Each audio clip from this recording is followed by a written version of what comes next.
ගරුතර මහා සංඝරත්නයන් සහ අනිකුත් ආගමික පුජිකුතුමන්ලාගෙන් අවසරයි. මහජන නියෝජිතයින්, සිවිල් සමාජ ක්‍රියාකාරීන්, මේ පොතේ ප්‍රකාශක හේරස් ප්‍රනාන්දු මැතිතුමන්, බේරුවල අපේ ගමේ හිතවතුනි, අප පවුලේ හිතවතුනි, මාධ්‍ය ශ්‍රේෂ්ඨ හිතවතුනි, මිත්‍රවරුනි අවසරයි. අපේ ආරාධනයට ගරු කරමින් අද දින ඔබ ඒ ගන්නා කාලයට බෙහෙවින්ම ස්තුතිවන්ත වෙනවා. ඒ අතරම අප මුළු පවුල වෙනුවෙන්ම ඔබ සියලු දෙනාම ඉතාමත් ලෙන්ගතුව මෙම අවස්ථාවේදී පිළිගන්නවා. එදා 2008 වසරේදී වසර 16ක් පුරාවට උත්තරීතර පාර්ලිමේන්තුව තුළ කළ කතා හද ගැස්ම ලෙස සම්පාදනය කර ජනගත කරනු ලැබුවා. උසස් අධ්‍යාපනය සඳහා රටින් බැහැරව සිටීම නිසා මට එහි සිටීමට නොහැකි වූ නමුත් අද සවස ඔබ සැම හෘද සාක්ෂිය ජනගත කරන මොහොතේ මෙහි සිටීමටත් ඔබ සියලු දෙනා පිළිගැනීමටත් අවස්ථාව ලැබීම ගැන මට ඉතාමත් ගෞරවයක් ලෙස මා සැලකනවා.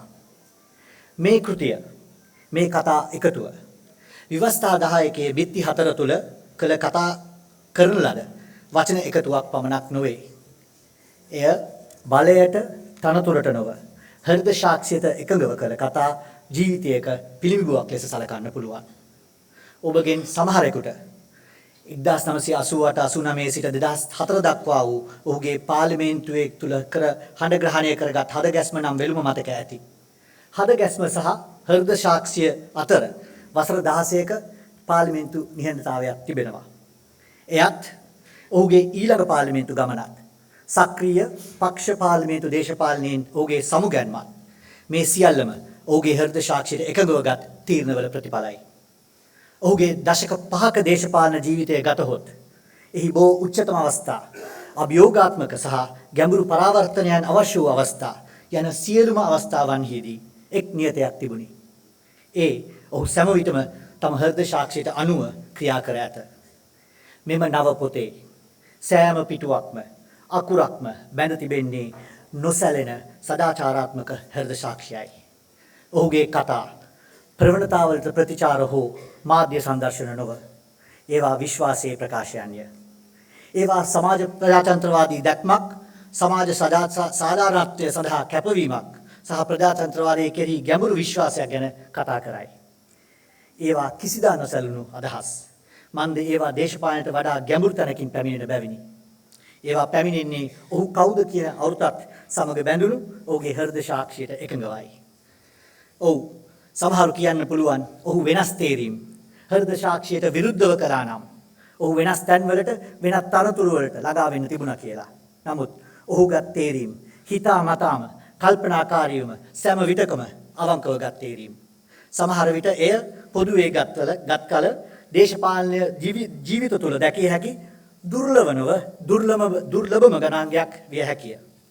2020 දී ඔහු පාර්ලිමේන්තුවට නැවත බලය සඳහා නැවත පිවිසීමක් නොවේ.